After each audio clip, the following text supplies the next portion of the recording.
Why is he gagged? He wouldn't stop talking. Even when he was unconscious? Especially when he was unconscious. I told you it wasn't tight enough. Woo! Hey everyone, Mike here, joined by a very special guest, Jason Konopisos-Alvarez, the voice of Shockwave in Transformers 1, which is now playing in theaters. Jason, thanks so much for being here and doing this. Excited to have you on. My pleasure. So, first of all, I just kind of want to get a general sense for you of like, how has this experience been? This is a pretty big movie. I believe you went to the premiere, right? So how was that and all the hype that's just been surrounding Transformers 1? Well, to give some context, I was a huge Transformers kid. I grew up during the 80s, like big cartoon life that it had.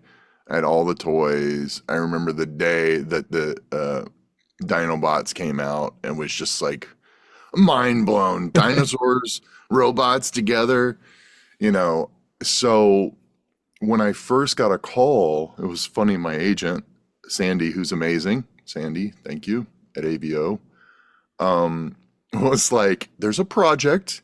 I can't tell you anything about it. It's super secret, but it's amazing. But I'll let you know. But you don't have it, maybe, or maybe you do. And I was just like, what is this?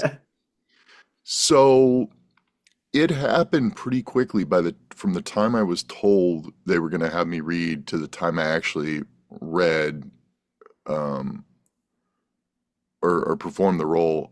It was a short amount of time, which was good because I probably would have freaked myself out so much.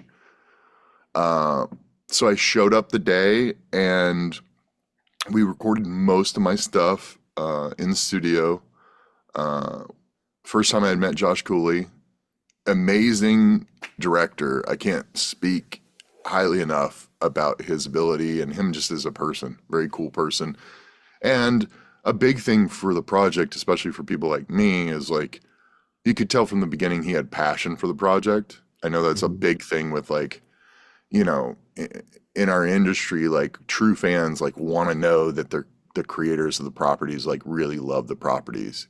Because there is, you want to stick to canon and you want to appreciate and pay respect to the origins, but also, especially like in this, where we're making an origin story that's of characters that are so beloved, like you're forced to create new things, but doing it within the context of like respecting the IP, but also making it like new and real and like innovative is difficult. I mean, you're walking the razor's edge, and as we all know, you can upset fans if you don't do it in a proper way and mindset that is in accord with like a true fan.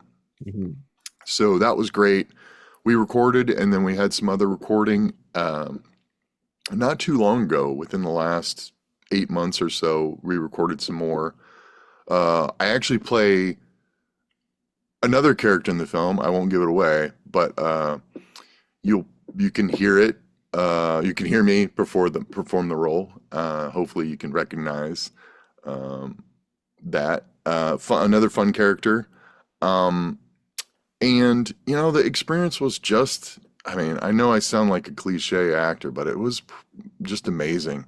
I mean, it's rare that as an actor you get something that you're so personally in love with and get to do it. And also Shockwave was like, now I have to be honest, Shockwave wasn't my favorite character because I was a little kid and I was all about the Autobots because they were the good guys.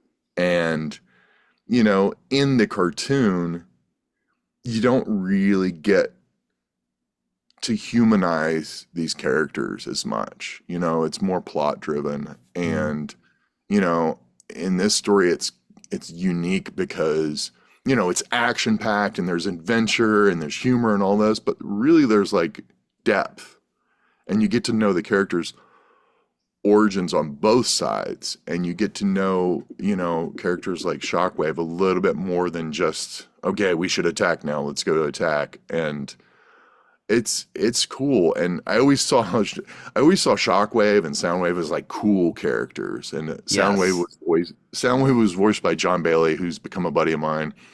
Um, Amazing talent, and it's funny because I saw them as cool characters, but I couldn't like them because they were the bad guys.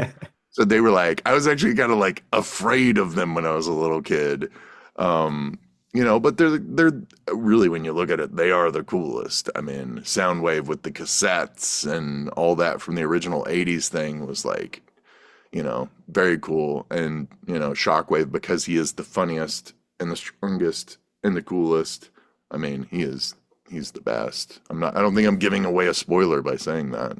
I mean, even if you do, Sorry, I talked I'll like label 40 it. minutes there. Oh, you're Sorry. good. You're good. Keep going. But so bring up the characterization of Shockwave. I feel like in some more recent versions of him, we're seeing a lot more of the like cold, calculated Shockwave, and you kind of bring a little bit more light to the character in this film. Not as like, dark yet. Is that kind of something? I know you started out with a comedy background. You did stand-up comedy, right? hmm So is that kind of something that you think they considered when they cast you for the role, or is that kind of something that you just sort of brought to the character afterwards? So Josh Cooley, who's the director and mind behind this, Academy Award winning director, directed Toy Story 4. He definitely, you can tell he brought this humor, and in his direction, like you can tell he like knows what's funny and he knows what's going to get an audience like uh into it. Eric Pearson, Andrew Burr, and I'm probably just butchered his name, and apologies, and Gabriel Ferrari, the writers, there's humor in the movie. I wouldn't say it's a comedy.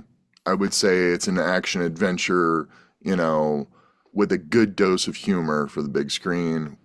And I think that with all those people working together, I think definitely they were looking for humor in the film, but I also think that it was kind of like very fluid, a fluid thing of like, let's see where this thing goes organically, because you're dealing with the origin story of Optimus Prime and Megatron, who in the film are Orion Pax and D16. And so it's important to remember that this is a story about Orion Pax and D16. They have not become Megatron and Optimus Prime yet. Mhm. So focusing on that, we're like really exploring some stuff. And with that, I think it's important that these characters are all new. These are new, for lack of a better word, new people, new entities Yeah. to us. The ones we've known for so long, that's like their final form. Um, well, almost final form in some cases. Uh, we won't get into like Transformers lore, but for the most part, you know, people change. Your younger you was much different than your current you. So there's going to Mhm. be that difference. There's also, the wars and the battles and all the things that eventually we know are going to happen are going to change, just like it would change a human. It's going to change these entities. So I think that is an element that was brought to it. And plus, as we're getting into these stories that show the it shows these robots as, I keep wanting to say people, but I mean it's, for lack of a better word, for being entities, unique entities with personalities and lives and Mhm. thoughts. You know, as we're delving into that, I mean humor is a part of life. Like Yeah. if you accept any sentient creature that we know of, that we can conceptualize, they should have, you know, humor in their lives. And I think that's an important component to kind of develop these characters and make it connect with the audiences. Yeah, so this is very much an origin story, and like you said, we're kind of seeing these characters before they kind of become who we're used to. Hmm. And I feel like a lot of people, I noticed when the first trailer came out, it was kind of a lot of people concerned about that humor. Like, I feel like the trailers kind of showed the humor a lot more. But then by the time the second trailer rolled around, it really showed like, oh, this is kind of like really leading up to something. This is going to be turning into a more mature story as we move further along with the plot. And I think that that just will resonate with a lot of Transformers fans when they watch this movie and kind of seeing what they end up becoming, how the story plays out. So, did Josh Cooley like so what was kind of like the process when you were voicing this character? Did he was he kind of there like with you being like, okay, so we're gonna start out with you kind of portraying him in a certain way and maybe kind of growing toward the end of the film, or kind of how did that work out? So to just touch on the comedy thing a little bit more, um, I had this conversation with a big fan, and he was concerned about, oh, the trailer seems to have a lot of humor in it, and what he sort of forgot, and what I kind of became more familiar with by doing like research when I found out I was part of the project, was I went back and watched the old cartoons, and they have humor in them. It's Hmm. just Yeah. early 80s, like very simple, you know, for lack of a better term, like dad joke humor. And they have moments of the humor between the robots and the humans, and between the robots. And so I think as we've gotten older, we've sort of lost that remembering that there was humor there. And so I don't think it's a departure at all. And to that, working with Josh, so I'll set the picture for you. So you come in and you're in a pretty big room. We all record separately, which is typical for Hmm. productions like this. I've done, some video games like Starfield and Final Fantasy. Same thing, you record alone. It's rare that you record with other actors in the same room. One show that was very unique that did that was King of the Hill. Everybody recorded together. So, but with like scheduling and everything, it's just more feasible for animation to record by yourself. Hmm. And then you're in the room with Josh, the director, and maybe like script supervisor or assistant to help. And then in the recording booth, you have the editors and the engineers and uh, the like Aaron Dem, who's producer, it was there like hands on, and you know they're watching as you perform. You have a monitor that usually either has early um, renditions or later renditions of the video, because so you can or the of the visuals, so you can see what you're reading to, so you get a real good feel for the moment. And Josh typically would give a certain amount of direction and then see where you went there and then give redirections. And then often that would spurn like other ideas, like, oh, let's try this and let's go here. And like, why don't you, very good at directing and redirecting, but also like on the fly, like ideas, fun ideas and stuff like that. Hmm. So that's kind of like the process, which is, it's a unique experience, and I would wish everybody would have a chance to do it, because it's daunting at first, especially when you do it for the first time, but it's fun and you get into it, and you know, So, I know you said that you kind of got contacted about like maybe getting this role. Did you say that you had to go and then audition for it, or did they kind of just be like you're the one that we want for this?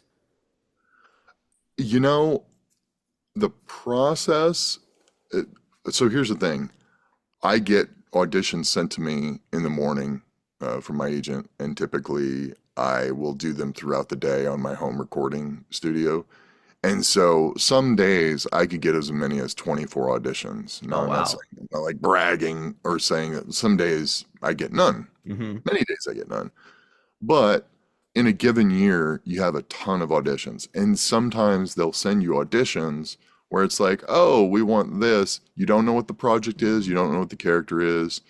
So it was, to be really frank with you, I don't really know what the process was. It was a combination of them hearing me read, them listening to my demo reel, which you can find on IMDb, and my agent like working, making the calls, getting me in front of them to get the part. So that would be more of a question for casting.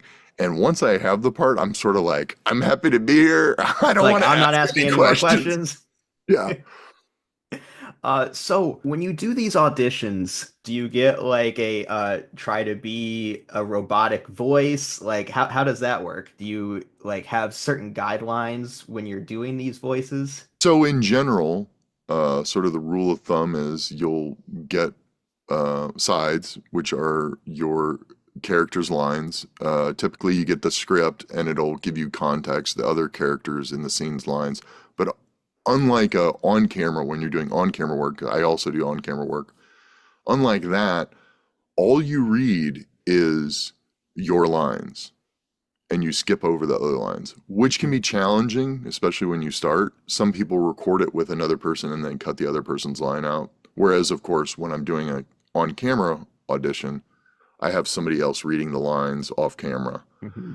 So typically you're given about a paragraph of insight into the character, sometimes as little as a sentence insight into the character. Sometimes you're given reference for the voices, like they'll send you a video of like, somebody else's performance in something totally different. Like here's, Jeff Bridges in True Grit, and we really like this as inspiration. Mm-hmm. They'll give you a visual of the character so you can kind of be like, okay, well, this is a really chubby dog and he looks like he's gruff and he's got scars. So he's going to have a certain kind of voice to kind of lead you in the right direction. There are some times where they'll leave it wide open and they'll just give you like a visual and the lines, and it's because they want to sort of see where you go, because I've been told this often, and as you can imagine, if they give you direction, a lot of people will sort of find the same alley, and there won't be a lot of like differentiation, and it almost sometimes, when you give too much, it discourages exploration and coming up with something unique that people will be like, oh, it's kind of interesting to think like the first time Starscream in the 80s in the 80s TV show like was that casting of that voice, because it's probably, I would say Transformers, Peter Cullen, and then like Starscream are probably the two most iconic voices in the franchise. And like that first casting process where I'm sure there was a billion other takes of people like, oh, I'm going to do Starscream like this or that. And then he came in with that and they were like, that's the one. So, which often happens when, and this is probably stuff you already know, so I apologize for reiterating it, but, sometimes they'll have an idea and they'll be like, we want this. And somebody comes in and does something and they're like, that's it. That's it. That's what we want. So it's sort of an ever evolving process, just like what I was telling you about directing, where you're adding stuff in. There was times where Josh would be like, okay, we'll try it like this, do this funny thing. Like, when you're making the process of making film is you're the audience. So you're trying to relate and say, okay, I'm going to tweak it here and do this and have them do these things. And if I react well, I'm banking on my judgment is going to translate to an audience, which I think, this has been very successful at that. So did you kind of think about some past iterations of Shockwave when voicing the character, or were you kind of just trying to make sure to kind of nail it for this iteration? I agonized over this because without, I can't give any spoilers away, and I don't want to go too far into everything, but I'll say I agonized. I watched every iteration uh, of Shockwave, and I thought a lot about what we talked about origins, and like, I'm not the character that we've seen this many decades. I mean, it's crazy to think it's like 80s, 90s, 2000s, 2000, like 4 decades. Yeah, in fact, I mean, Transformers just had the 40th anniversary. yeah, 4 decades, 40th anniversary, and it's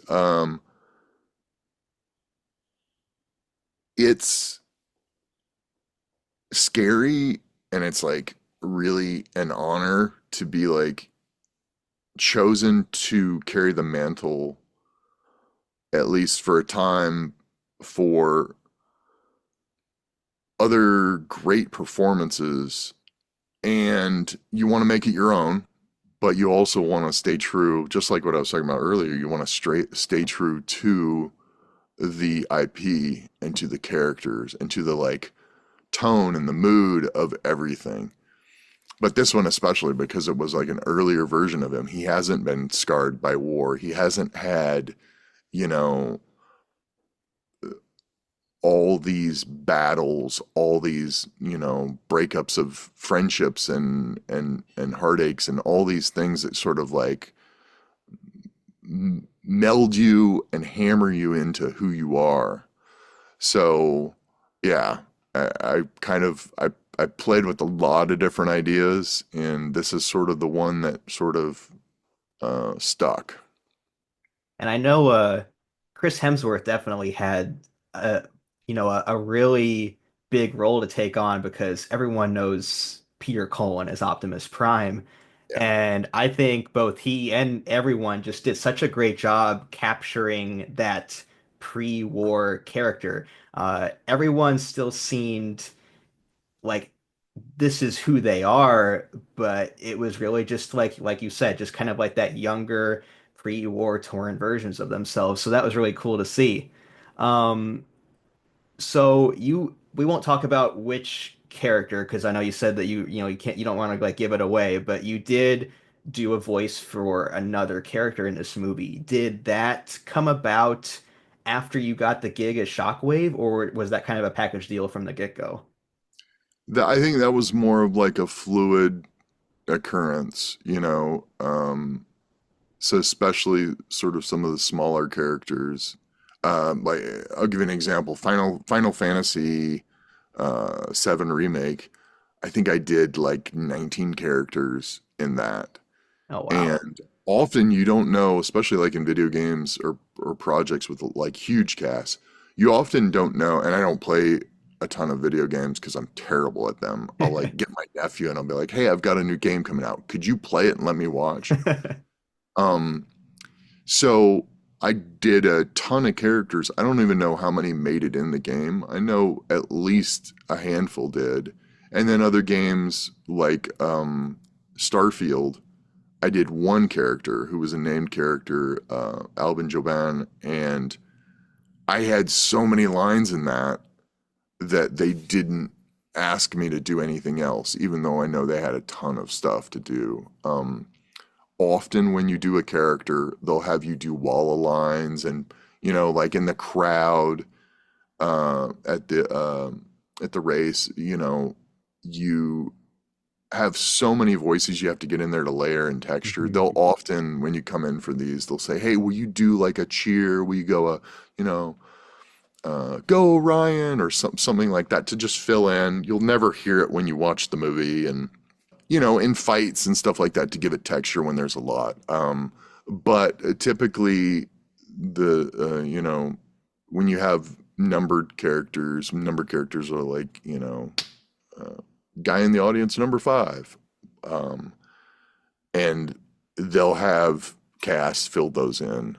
And I think, again, going back to the casting thing, I'm pretty sure it was a situation where it was sort of like, oh, let's have him see if he can do this, and then that's how it led to that.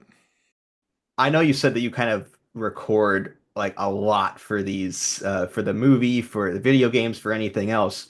Was there anything that you did record that didn't make it into the movie where you're like, that was a good line? So in every single production I ever do, that happens. However, in this one, I couldn't tell you because I feel like I was so happy with everything they used, and I was just so happy with the film in general that it was, it becomes a process of you're watching it and you're not going, oh, that's me doing this. You're like, oh, wow, Shockwave's, oh, wait, I'm Shockwave. And you keep forgetting, which is great because that's what you Yeah. want. You want to like, my goal as an actor is like my highest goal. Like, for example, I'll give you an example. I did a little independent called The Unexpecteds. It's making the theater runs right now. It's by an amazing, talented director, Alejandro Montoya Marin. You remember that name because one day he will be a household name. Great, amazing filmmaker, sweetheart of a guy, a dear friend of mine. And that's a unique thing when, you know, you you do projects and it's like summer camp where you become friends during, Hmm. and then often you can like end up just kind of like falling apart and you go back to your regular world. But man, this movie Unexpecteds was unique because I became friends with the entire cast. Francisco Ramos, an amazing comedian, great actor. Chelsea Rendon, Matt Walsh from Veep, um, John Kaler, Jerry Bednob. I could go on. Alejandro De Hoyos. I could go on about the cast. But the reason I bring that up is um, we shot and it wasn't that I liked one thing or the other. It's what served the film and the director chose. But there were times where I was like, oh, I wanted that so bad because that was a really funny, zany thing. But then it wouldn't really fit the rest of the Yeah. scene. But with this, man, I just the reason why I brought that up was I felt like the biggest compliment I got, and it's a little different because it's on camera, but the biggest compliment I got, people will tell you, oh, somebody came up to me and said, oh, you were amazing, blah, blah, blah, to somebody else, and they take that as a compliment. The biggest compliment I got was at La Leaf. We had a screening of the movie, and then afterwards, uh, I was at like a little mixer, and this woman and two men came up and we were mingling, and they said, were you in the film? And I like before I could get out an answer because I was so tickled by this. Somebody else in the film have you can look it up, The Unexpecteds, or you can go onto my IMDb and see photos of me. I do not look like myself. I mean, I look like myself, but I'm playing a very distinct character. Hmm. And somebody said, "Oh, well, who was your favorite character?" And she was like, "Oh, the bad guy Jordan. He was so crazy and fun." Da, da, da. And I said, "That's me." And she was like, "What? What? That was you were him?" That's like the biggest compliment That's I could cool. get. Biggest compliment. If no one recognizes me for the rest of my career, not because I'm not working, but because I'm working and just I'm able to like suspend disbelief. I Yeah. mean, that's the biggest compliment to me. Um, and also you don't get like stalked by people because they don't recognize. I'm just joking. Have you had now the movie's come out, the premiere happened, kind of looking back for Transformers, is there one moment that kind of really sticks out at you as like that was cool, kind of like the experience that you had for the other movie? Was there anything that really just was like, wow, love this cool experience that I got to do, or something that just happened? I mean, I have to tell you that this of my career, this has been the biggest thrill. I mean, you start with the fact that the background in I mean, I I, I can equate. Everybody sort of can identify to it in that, when you go like take one of these studio tours and you're standing there and you're like, that's the clock tower from Back to the Future. I'm here. I'm living this. That was my experience to start with, right? So you start with that as your baseline. Mhm. I'm living this thing that I've loved my whole life, that's such a big part of my childhood, rushing home after school, like being on the bus and like, there being a delay because there's a flat tire, and me being like, I need to just run home or I'm gonna miss Transformers. Like, what are you doing to me, people? That whole thing was the start. So there you have the baseline. Then the recording experience, like I said, Josh Cooley, amazing director, Aaron Dem, uh, Lynn Hobson, the editor, Mary Hidalgo casting, um, like interacting with these people, really great people, really fun people to work with, which is a big thing because people that haven't acted, like, it's not rocket science, we're not saving the world, but at the same time, it can be a difficult, stressful thing. And to have a positive, sort of enthusiastic environment means a great deal. So when I walked in for that first day, I was greeted by them warmly, and it sincere warmness. Um, but then Josh started talking about some of the other work I had done and how he was fans of that. And that just, I mean, it feels good to have recognition, but it feels good for somebody to actually take the time to like look and be like, hey, I see you. Like, so that was great. So number two, I've got an Academy Award winning director telling me, oh, that movie you were in, blah, blah, blah. I know it was a big, oh, and this. So that felt great. And then just doing it, the process of doing it was so much fun. And, a typical thing on set, you don't want to make noise on set, or in a recording, you don't want to make noise. But if it's great if you can make people laugh who are there not supposed to laugh, if you can do that, that's a great feeling. And then all the way through the I mean, there was like, so we weren't allowed to announce publicly or anything. So every day I would get up and check IMDb, and I would be like, did they release it? Did they release it? And my wife works in the entertainment business also, and she's like texting me anytime there's an article, and she's like, here's an amazing article, but they didn't mention you yet. So it was like this thing of like, and then I remember the day that IMDb popped up and my name was there. And then I'm like, wow. I mean, to just like finally, after all those months and months of waiting, and also by that time I had become, familiar with some of the other cast, and I noticed a tweet from Evan Michael Lee, amazing guy, amazing talent. He plays jazz. I saw a tweet from him being like, "I'm proud to, be a part of the cast." I was like, "Oh my God, it's out, it's released!" And so I announced it, and the funny part about that is when I announced it, I had people like from my childhood and friends and stuff being like, "What do you mean? Like you're in Transformers?" They're like, no, I had people that saw the post, went to see the movie, and then were like, wait, you're in this?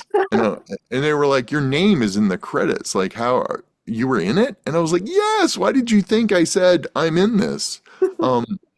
So that whole process, then the waiting and the anticipation. I mean, about Christmas presents, the anticipation is often. Oh, yeah. The anticipation so I get the anticipation of it being announced and it being real, because there's the other aspect. There's sometimes where you'll do a project and you'll be replaced because for whatever reason you don't test well, people don't like you, you cut off an executive on your way in your car. But like, who knows? Like, for whatever reason, you get replaced. And when you finally get announced, that kind of makes it real. Because I have been replaced and stuff, and it's not a fun feeling. And then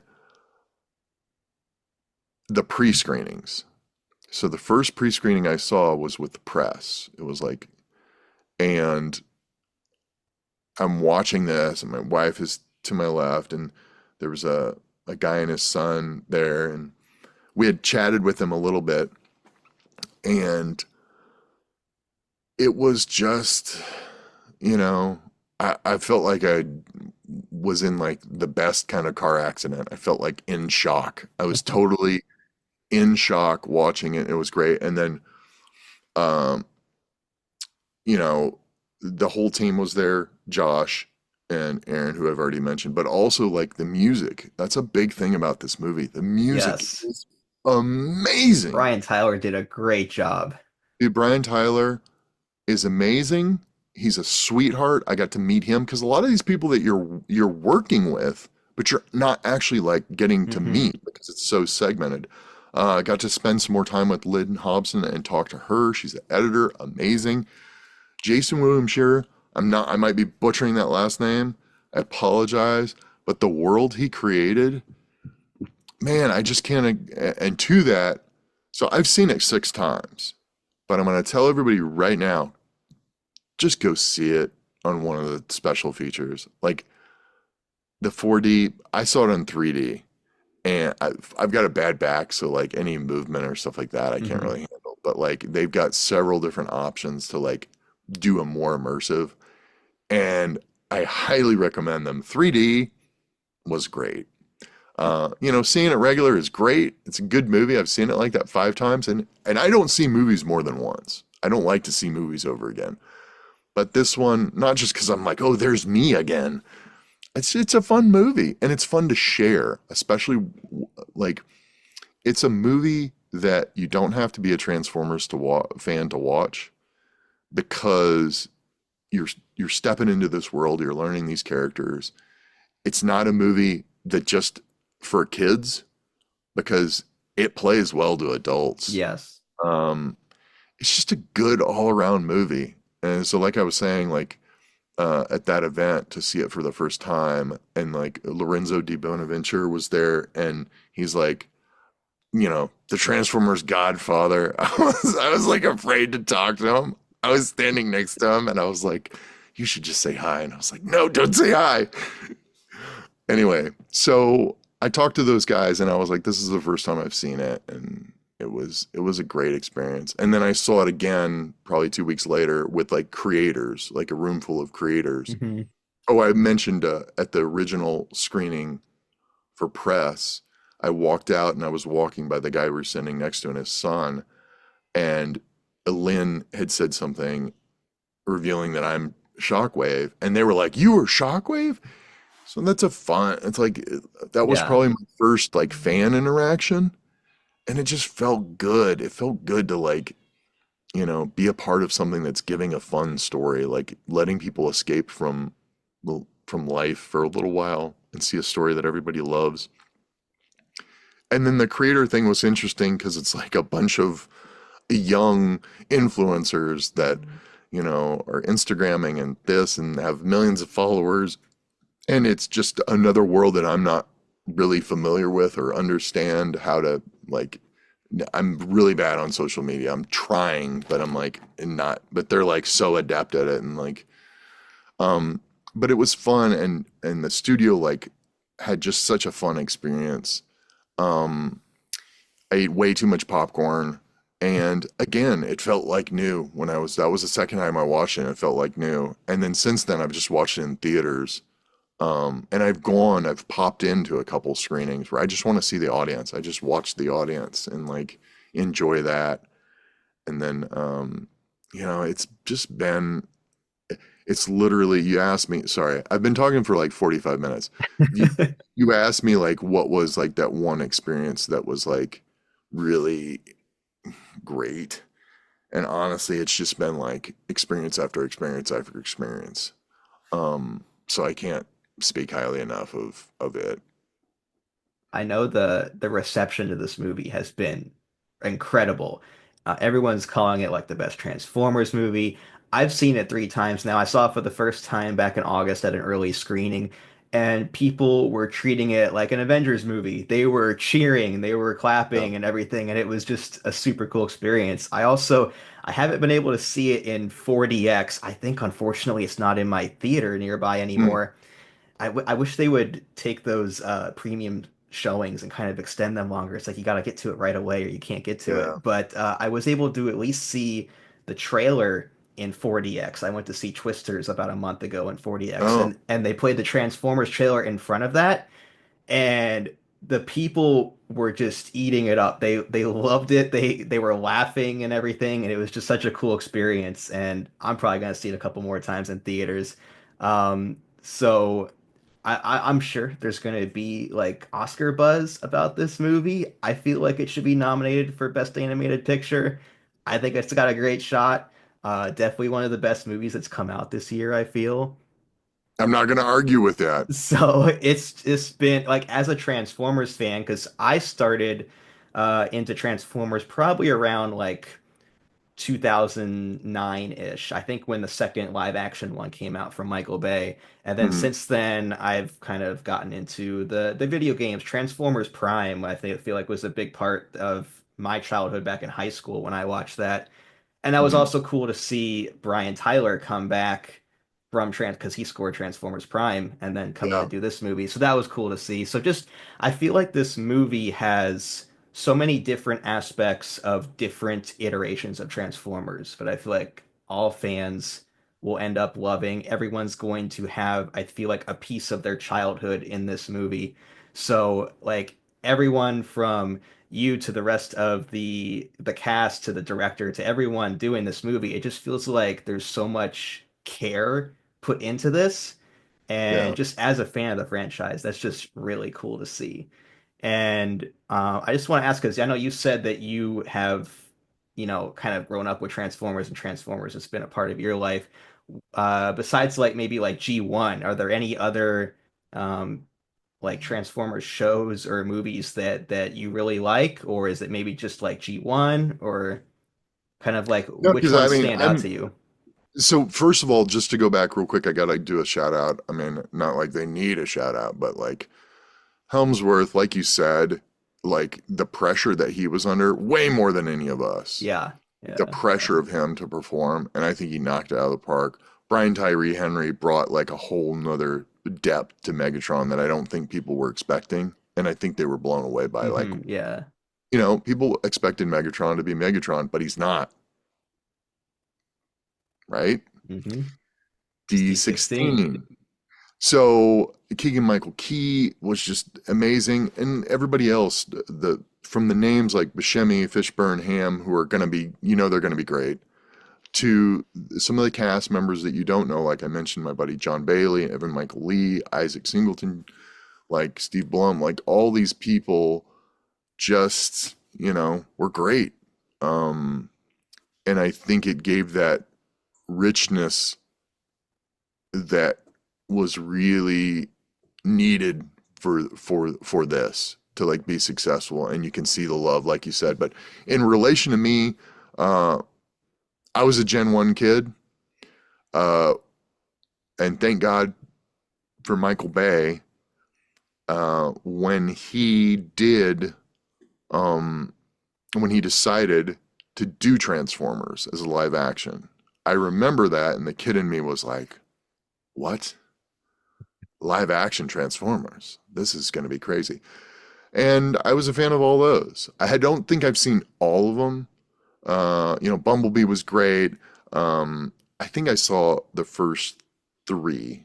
I definitely saw the first three. I have not seen Rise of the Beast. But that's been more of like a work sort of thing. I'll eventually catch them when they're on cable or something like that. But I loved all Michael Bay stuff. Like people, people often kind of like, dismiss Michael Bay as being, this or that popcorn movies. But I mean, popcorn movies are good. Yeah. That's the reason why they make so much money, is because people want to see them and they're fun. And to see Optimus and the rest of the characters like in this real form in the backdrop of real live human action, it's just a cool thing. I loved it. And then, was it Wahlberg's iteration with what's his name? I can't remember the comedian who was in it for a while. He was on Silicon Valley. He was Oh, is it TJ Miller? yeah, that was Yeah. what one was that? The That was third, the fourth one, Age of fourth Extinction. one. Okay, Yeah. so I think that was the last one I saw. I saw those four. and then Bumblebee. Um, you know, and interestingly enough, this is a funny little segue. I was in one of those. Uh, Really? I was in one of the live action. You can go to my IMDb. I can't look it up right now. I was Josh Duhamel's body double. I think it's on Really? my IMDb. I can't remember which one. You would have I don't know how to make my computer look it up, and I'm afraid to like cause our Zoom to collapse. But I if you look can at like probably find it miscellaneous here. crew or something like that on my IMDb, it's at the bottom, or additional crew. Okay, we've got actor, writer, director, additional crew, Transformers Dark of the Moon, the third Dark of the one. Moon. Okay, so Yeah, Dark of the yeah. Moon, because it. I was his body double, and I was in a full hazmat suit, and I was running through rubble Oh, with so a that big. was probably was that the Chernobyl sequence I think or so, yeah. okay, yeah, cool. And That's so really neat. I had this like 35-pound saw machine gun, and they just needed a pickup shot or whatever. So they were like, and have instead of having that guy that's like a movie star come in, let's have this guy come in. So that's my body on screen. And I ran through this stuff when I was much better shape and younger. And I had this hazmat suit. It's a funny story. So they realized that when I ran and I had the oxygen on, I would fog up. And I'm like dodging through concrete and jumping over. So they were like, "All right, are you cool if we like turn off the oxygen?" And I was like, "All right." So I'm panting, and I mean, I can't remember how far it was, but I would say it was a good 120 feet at least of like obstacle course. And they turned it off. So I have all the oxygen I have is in my head unit. So I start running, and at the end, I'm out of oxygen and I'm sweating. So I get to the end, and because it was such a big sweeping shot, they had a huge crane. They had a stunt coordinator there to turn my oxygen on, and then we ran back to the start and did the obstacle course over and over and over until it was like till Bay was like, "That's the one." And I remember he was on a bullhorn like instructing, and it was challenging, but it was cool. I mean, and afterwards, they took this thing off of me, man. I think I lost like 12 pounds of water weight. My boots were literally like you could dump them out. But it was fun. And, you know, I remember back then I was like, yeah, I've made it. I'm in a Transformers movie, Little did which you know. little did I know. Yeah. That's really cool. Because I know with Transformers Dark of the Moon, in fact, like I saw Revenge of the Fallen, which was the second one in theaters, and then I never got to see the first one in theaters because I just kind of wasn't into the franchise yet. But the third one is when I really like kick-started being a fan. So that's really cool to hear that you were in that. And then I guess just to kind of close things out, I do have a subscriber question that I'll ask you. And so we're kind of without giving things away because I know we kind of want to avoid spoilers, but if Transformers 1 gets a sequel, where would you kind of like to see the direction of Shockwave take? Without Oh, spoiling things. I know it's kind of the hard thing to do, but kind of like where would you like to see Shockwave go? well, I think there's a lot to explore between Shockwave. I mean, this is the thing. To a large degree, the Shockwave we know is kind of a mystery. You know, Mhm. to me, he's more of a mystery than the others. And, you know, he looks unique.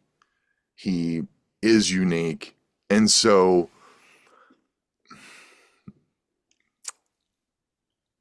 I would like to see the exploration of his relationship with the other characters. Like, you know, he's always had this bond with Soundwave, you know, in all the photos you see them together for a Hmm. reason because they've got that bond. And I think there's stuff to explore there. I think there's stuff to explore with his loyalties being developed to Megatron, the newly crowned Megatron. You know, and also as we saw in the first one, you know, uh, the other side. Like they're at the end of the day, they're all Transformers. They're sort of like, it's sort of like a thing where, you know, we're coming at the beginning of the Hatfields and the McCoys. And at one point, they all had common ancestry. All these Transformers came from. So exploring that, I think, is interesting. I'd love to go deeper on that because there's a long conversation to be had, but I'll leave it at that. Like I think that All right. And something I just thought of as you were speaking is that it's kind of interesting that you were in a scene as the body double in Transformers Dark of the Moon, and that was when Shockwave was introduced into live action. That was the scene. So that's pretty neat. And then you ended up voicing him years later. I didn't even realize that. I didn't even put that together. That's Yeah, awesome. because that was his very first scene on screen. So that's really cool. Wow, that is cool. All right. Thanks Well, for that. thank you so much for joining. I know you're going to be at LA Comic Con, is that right? Yeah, so if you want to follow me, my Instagram, just look up my name, Jason Konopisos. If you need to spell it, go into IMDb and look up from Transformers 1. Um, I'm going to be there October 5th at LA Comic Con, booth 908 from 2 to 4. I'll be signing stuff and taking pictures, and I'll have some memorabilia stuff, and we'll be having a good time. And I will be joined by Jazz and Shaw and Soundwave. Very John cool. Gilly and Evan Michael Lee. They'll also be signing stuff and taking pictures and giving hugs and all that good stuff. And you can follow me on Instagram. You can follow me on Twitter. Look out for the unexpecteds. Also, if you don't mind me saying, please go to enterhavoc.com. It's Havoc is a new board game / video game that's being developed. I'm voicing some of the characters. It's a very fun game. You can find the trailer on my socials, and I think you'll like it. Very Uh, cool. Robot mech related, and it's a battler game. That's way too complex for my mind, but it was still fun playing. Very neat. Zach Howe and the geniuses over at Nick Studios came up with it.